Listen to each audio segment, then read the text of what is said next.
What if touching an ancient stone could send you 200 years into the past? No warning. No way back. 1 second you're in 1945 and, the next, you're standing in the middle of a war you were never meant to see. That's exactly what happened to Claire Randall. And her life was never the same. The wind howls across the Scottish Highlands. A circle of ancient stones stands quiet on a lonely hill. Most people walk past them without a second thought. Just rocks. Just history. But some say the stones are older than time itself, carved by forces we don't understand. Some say they hum when no one's listening. And on certain days, when the sun hits just right, they awaken. Claire Randall didn't believe in magic. She believed in medicine, facts, and reason. After all, she'd spent years on the front lines of World War II as a combat nurse. She had seen real pain, real loss, real science. When the war ended, Claire hoped to find something she'd lost along the way. Peace. She traveled with her husband, Frank, to the Highlands of Scotland for a second honeymoon. A chance to. Claire stumbled through the forest, heart racing, her breath catching in her throat. Trees towered above her, their branches closing in like arms reaching out. The sounds were different now. No hum of cars, no distant chatter of modern life, just birdsong, the crunch of leaves underfoot, and the low, threatening beat of drums echoing through the hills. Something was very wrong. She could feel it in her bones. She tried to stay calm, clinging to reason. Maybe she'd hit her head.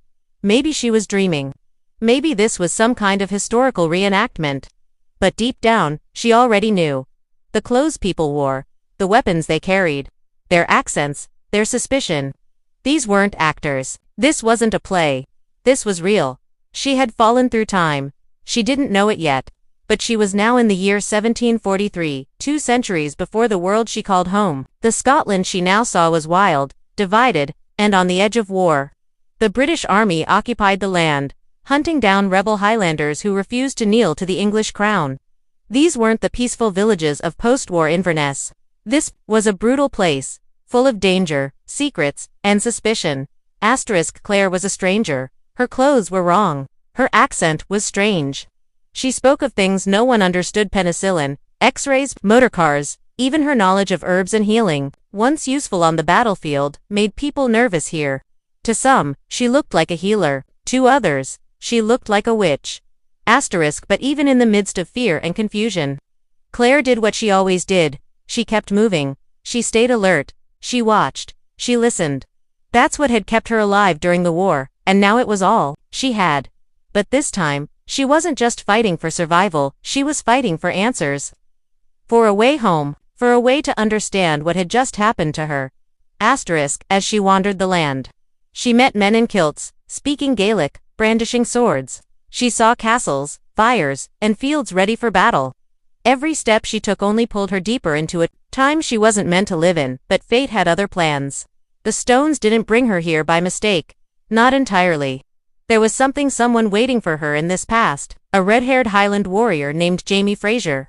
But Claire hadn't met him yet. Not here. Not yet. For now, she was alone. Lost in time. And being hunted.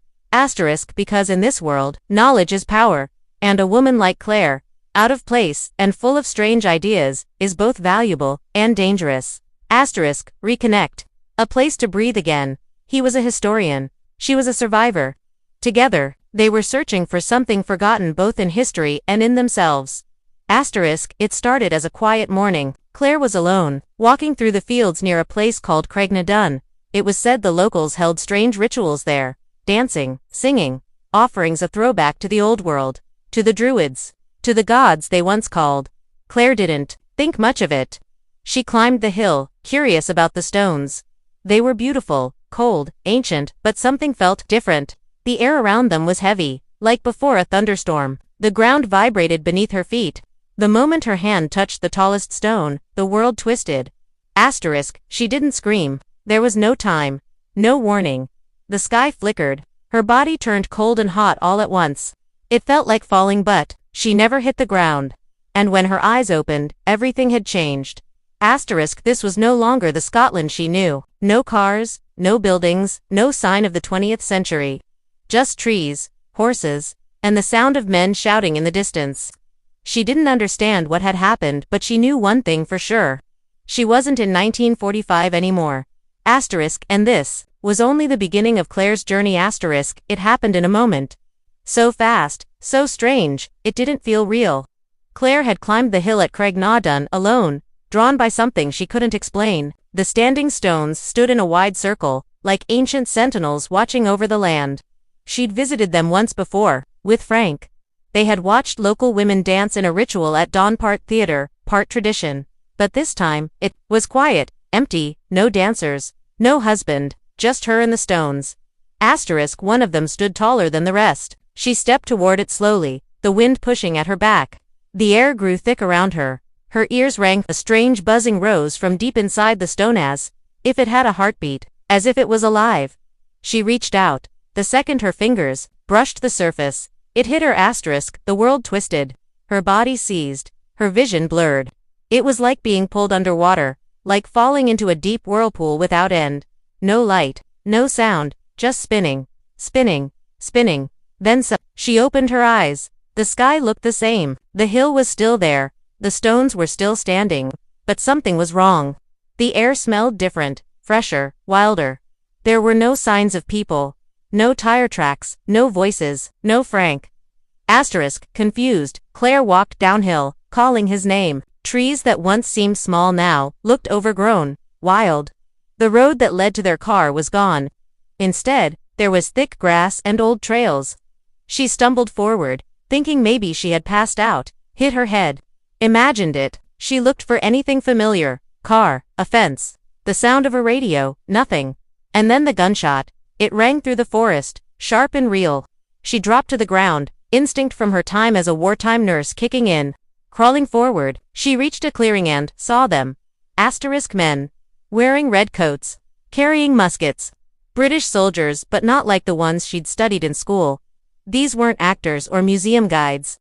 They were real, dirty, shouting, hunting someone through the woods. And then, they saw her. She ran. Branches slapped her face. Her heart pounded. She didn't know where to go, just away. Far from the men in red. From this strange place that felt like a dream she couldn't wake up from. Every footstep pounded with the same question. Where am I? What just happened? She didn't know yet that the stone had pulled her back to 1743. That the world she knew, her home, her husband, everything was gone. But she knew this. She wasn't dreaming. This was real. The pain, the fear, the breath in her lungs. It was all too sharp to be fake. Claire had fallen through time. And now, the past wasn't just history, it was a place she had to survive. Claire didn't have time to make sense of it all. Every second was survival. She ran until her legs gave out. When she finally stopped, her clothes were torn, her hands scratched by thorns, and her mind was spinning. She had no map, no help, and no idea what century she was standing in, but it didn't take long for the past to show itself in full. Smoke curled in the distance, campfires, not chimneys. Horses trotted past, ridden by men with swords strapped across their backs. She hid, heart racing, watching. No one carried a phone. No one wore anything close to modern clothing. Their language was rough, half Gaelic, half English. Their movements, sharp, like they expected a fight at any moment. That's when she heard a scream. A man, Scottish, wounded on the ground. His shoulder was dislocated, blood trickling down his arm. Before she could think, her nurse instincts kicked in. She rushed from hiding, ignoring the danger, and dropped to her knees beside him. Her hands moved without hesitation. She gave orders like she did on the battlefield, commanding the men nearby to hold him still while she popped the shoulder back into place. They looked at her like she had fallen from the sky. In their eyes, she had. The man she helped was named Jamie Fraser. He was young, serious, and wary but grateful. His men, Highland rebels, didn't know what to make of her. Her strange clothes, her clipped speech, the way she handled wounds like it was nothing, it frightened them. Some thought she was a spy. Others whispered sorceress. Jamie didn't know what she was, but he knew she had saved his life. They rode away on horseback. Claire tried to stay calm, asking careful questions. What year was it? What battle were they talking about? Where were they going? The answers came slowly, but each one tightened the knot in her stomach. The year was 1743. Scotland was on the edge of the Jacobite Risinga rebellion that, in history books, would fail. And she was now caught in the middle of it. Asterisk back in 1945. Claire had studied this period. She knew what was coming: bloody battles, political schemes, and the crushing defeat of the Scottish clans. But knowing history and living it are two very different things. Asterisk now, she had to survive it. She was a woman alone in a time where women had no rights, no voice, and no protection. Her medical knowledge was useful but also dangerous. Too much knowledge could get a woman branded a witch. Too little, and she'd be useless. She walked a tightrope with every word, every step, every gesture. Asterisk still. Something in her refused to panic. Asterisk, she wasn't just lost, she was determined. Determined to understand what happened. Determined to find a way back. But the deeper she stepped into this old world, the more it pulled at her. The fire, the faces, the man she had just saved. Asterisk, she didn't know it yet, but Jamie Fraser would soon become much more than a patient. Asterisk, and the stones. They had taken her from one life and thrown her into another she never asked for but might be destined to live. Asterisk, as the days passed, Claire realized this wasn't just a strange detour through time, it was a trap, one she couldn't escape. Every attempt to get back to the stones at Craignaw Dun failed. Either the roads were too dangerous, or she was under watch by those who didn't trust her. The more she tried to run, the more she was pulled into their world. And the deeper she went, the harder it became to leave. Life in 1743 was harsh.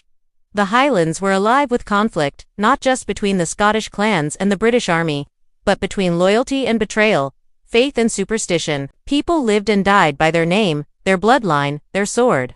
Claire's knowledge of the future gave her a strange advantage, but it also marked her as something unnatural.